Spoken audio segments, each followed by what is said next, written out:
और दुर्योधन जाके भगवान के सर की ओर खड़े हो गए। अभिमानी व्यक्ति हमेशा सर के पास खड़ा होगा। अभिमानी व्यक्ति को सम्मान करना नहीं आता भैया। कभी भी गुरु के, माता पिता के चरणों में ही खड़ा होना चाहिए, सर के पास नहीं। आपके गुरु जी हैं, आपसे बड़े हैं, आपका कोई अतिथि है, आपके माता पिता हैं, तो हमेशा उनके चरणों में बैठने का प्रयास करें। ये नहीं कि गुरु जी लेटे हैं ताकि सर के पास ही धम से बैठ जाए। चरणों की ओर बैठने का प्रयास करें। अर्जुन तो चरण में खड़े हो गए। भगवान के जब नेत्र खुले तो भगवान ने अर्जुन को देखा, और जब अर्जुन को देखा तो प्रभु ने पूछा कैसे आए हो। तो अर्जुन ने प्रणाम किया और प्रणाम करके प्रभु से आशीर्वाद लिया। पीछे से दुर्योधन ने भी प्रणाम किया, और जब दुर्योधन ने प्रणाम किया तो भगवान ने कहा अच्छा तुम भी आए हो। बोले हाँ, क्या चाहते हो। तो दुर्योधन ने कहा कि प्रभु महाभारत का युद्ध होने वाला है, हम आपसे कुछ मांगने के लिए आए हैं। मेरे प्रभु ने कहा कि दो चीजें हैं, एक तरफ युद्ध करने के लिए मैं अकेला रहूंगा, और एक तरफ मेरी 23 अक्षुणी सेना रहेगी, जहां करोड़ों हाथी घोड़े लड़ने के लिए अस्त्र होंगे, न जाने कितने सैनिक होंगे, कितने लोग होंगे, और एक तरफ मैं अकेला रहूंगा। और उसमें भी मेरा संकल्प है कि मैं कभी अस्त्र नहीं उठाऊंगा। मेरा संकल्प है कि मैं कभी अस्त्र नहीं उठाऊंगा। पूरे महाभारत के युद्ध में भगवान ने कहा मैं अस्त्र नहीं चलाऊंगा। तो दुर्योधन ने कहा करोगे क्या। भगवान ने कहा मैं रथ चलाऊंगा। कोई अपनी गाड़ी को मुझे सौंप दे तो मैं उसकी गाड़ी, उसके रथ को चला सकता हूं, सारथी बन जाऊंगा। सुन के दुर्योधन को लगा कि रथ चलाने वाले तो मेरे यहां बहुत हैं, मैं रथ चलाने वाले तो मेरे यहां बहुत हैं, महाराज मुझे अपनी सेना दे दीजिए। भगवान प्रसन्न हो गए, अपनी पूरी सेना को दुर्योधन को दे दिया। इतनी बड़ी सेना लेके दुर्योधन चल पड़ा, और जब दुर्योधन सेना को लेके चला तो अर्जुन जी खड़े रहे। भगवान ने कहा कि अर्जुन सेना तो लेके दुर्योधन गए, अब तुम क्या लोगे। तो अर्जुन मुस्कुराते हुए कहते हैं प्रभु हम तो आप ही को लेने के लिए आए हैं, आप ही चलिए मेरे संग में। भगवान ने कहा कि देखो मेरा नियम है, मैं अस्त्र नहीं उठाऊंगा। संकल्प लिया है मैंने कि मैं पूरे युद्ध में सारथी बन के रथ तो चलाऊंगा, लेकिन मैं अस्त्र को नहीं उठाऊंगा। अर्जुन ने कहा कि प्रभु आपको अस्त्र उठाने की जरूरत क्या है। अरे जो अपने जीवन की गाड़ी को भगवान के चरणों में समर्पित कर दे, उसकी कौन उसका बाल बांका कर सकता है। हमारा तेरे हवाले मेरी गाड़ी, तू जाने तेरा काम जाने।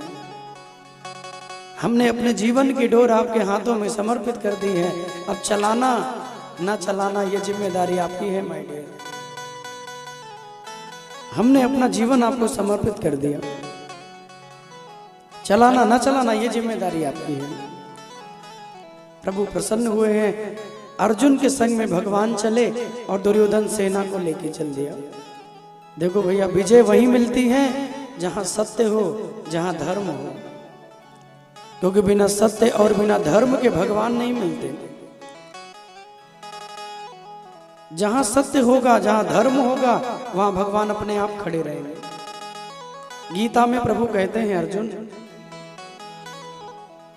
यत्र योगेश्वरः कृष्णो यत्र पार्थो धनुर्धरः तत्र श्री विजयोर्भूतिर् ध्रुवानी तिर्मतिर्मम। कि यत्र योगेश्वरः कृष्णो यत्र पार्थो धनुर्धरः तत्र श्री विजयोर्भूतिर् ध्रुवानी तिर्मतिर्मम। जहाँ योगेश्वर हमारे कन्हैया हमारे ठाकुर जी हों, और जहाँ धर्म सत्य का पालन करने वाले पांडव हों, युधिष्ठिर हों, अर्जुन हों, विजय तो उन्हीं को मिलती है। हमारा युद्ध की तैयारी हो गई, लेकिन भगवान नहीं चाहते कि युद्ध हो, इसलिए युद्ध से पहले शांति दूत बनके दुर्योधन को भगवान समझाने के लिए आए। और जब शांति दूत बन के भगवान दुर्योधन को समझाने के लिए आते हैं, तो आज दुर्योधन ने सुना कि द्वारिकाधीश आने वाले हैं। प्रभु के आने की बात को सुनकर पूरे नगर को दुल्हन की तरह सजा दिया। जगह जगह फूल लगाए गए, जगह जगह माले लगाए गए, इत्र छिड़कने वाले खड़े हो गए, माला पहनाने वाले खड़े हो गए, जगह जगह अनेक लोग खड़े हो गए। और जब अनेक लोग खड़े हुए, भगवान का रथ आया। हस्तिनापुर में जब भगवान का रथ आया तो लोगों ने भगवान का बहुत स्वागत किया। लेकिन देखो भगवान, हम दुनिया से कोई बनावट कर सकते हैं भैया, लेकिन जिन्होंने दुनिया को बनाया है उनसे कोई बनावट नहीं होती, क्योंकि भगवान कैसे हैं? सबके उर अंतर बसई अजानहि भाव को भाव, सबके उर अंतर बसई अजानहि भाव को भाव। वो तो सबके अंदर रमण करने वाले हैं। किसके हृदय में क्या बातें चल रही हैं और सामने क्या है, वो तो भगवान के अलावा कौन जान सकता है। हम दुनिया में कोई बनावट कर सकते हैं, मुंह में राम बगल में छुरी, ये कहावत सिद्ध कर सकते हैं। कई लोग होते ना कि अंदर से तो बड़े परेशान रहेंगे, लेकिन सामने से आप मिल गए तो अरे अरे भैया आप तो अरे बहुत अच्छे हैं, इतनी बड़ाई कि पूछो मत। और आपके जाते ही अरे बोलो इनसे बुरा आदमी तो दुनिया में कोई है ही नहीं। आपके सामने तो अरे आप तो देवता हैं, गऊ भी उतनी सीधी नहीं होगी जितनी सीधे आप हो। लेकिन जाते ही बोले शैतान है, शैतान है ना। लेकिन अंदर क्या है, बाहर क्या है, इस वास्तविकता को भगवान जानते हैं। प्रभु जानते हैं कि दुर्योधन वास्तविक मुझे प्रेम नहीं करते, और कहते हैं जब भगवान ने प्रभु से कहा आइए आपका स्वागत है, रथ भगवान का हस्तिनापुर में आया है, हजारों लाखों लोग हस्तिनापुर में खड़े हैं केवल प्रभु के दर्शनों के लिए, भगवान का दर्शन करना चाहते हैं। और जब इतने लोग खड़े हुए, रथ जब अंदर आया तो उसी भीड़ में भगवान के एक परम भक्त खड़े हैं जिनका नाम है विदुर और विदुरानी। साग विदुर घर खाई, वो कथा सुना रहा। भक्त विदुर और विदुरानी वहां पे खड़े हैं, और जैसे भगवान का रथ आया, लाखों की भीड़ में सबसे पीछे खड़े महाराज। और जब सबसे पीछे खड़े थे तो सबको भगवान ने देखा। लेकिन वो कहते हैं ना, भक्त जितना भगवान से मिलने के लिए लालायित रहता है, भगवान भी भक्त से मिलने के लिए उतना ही लालायित रहते हैं। और जैसे भक्त और भगवान के नेत्रों का मिलन हुआ, 4 मिले 64 खिले, अभी से रहे कर जोरी, और प्रेमी से प्रेमी मिले तो भी हंसी 60 करोड़। कि 4 मिले 64 खिले, 20 रहे कर जोरी, और प्रेमी से प्रेमी मिले तो भी हंसे 60 करोड़। आज 2 नेत्र भक्त के, 2 नेत्र भगवान के, 2-2 मिलके 2-2 मिलके कितने हो गए? 4 मिले।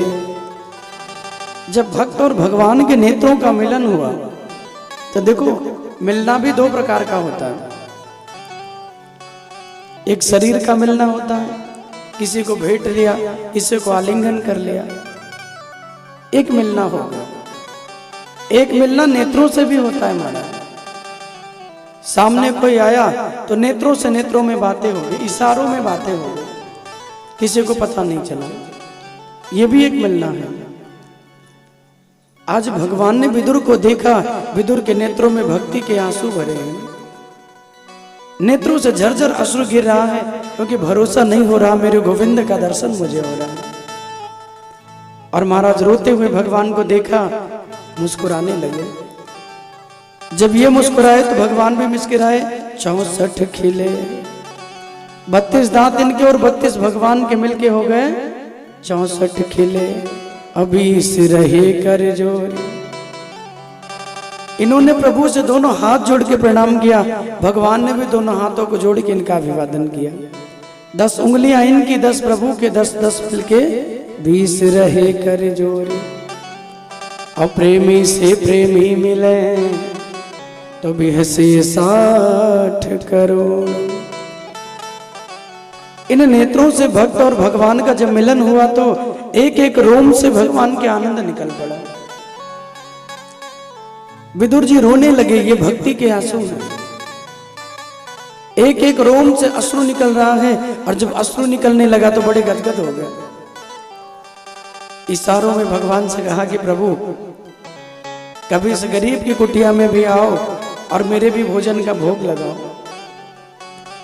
भगवान ने इशारे में कह दिया कि आया तो दुर्योधन के यहाँ हूं, लेकिन भोजन आप ही के यहाँ करूंगा। अब इतना सुनते ही विदुर जी तो गदगद हो गए। लाखों लोग खड़े हैं सोचिए, लेकिन बातें भगवान के विदुर से हो रही हैं। इतने लोग खड़े हैं, सब भगवान को देख रहे, लेकिन भगवान की नजरें अपने भक्त के ऊपर है। क्योंकि भगवान का संकल्प है, कोई भगवान की ओर जब बढ़ता है तो हजारों कदम से मेरे ठाकुर जी दौड़ पड़ते हैं, एक नहीं बल्कि हजारों। बोले भक्त वत्सल भगवान की जय। कि तू जो दौड़े एक पग तो मैं दौड़ो 60, और पीछे पीछे मैं फिरूं कबहू न छोड़ो साथ। कि पीछे पीछे मैं फिरूं और कबहू न छोड़ू साथ। पीछे पीछे मैं फिरूं कबहू न छोड़ू साथ।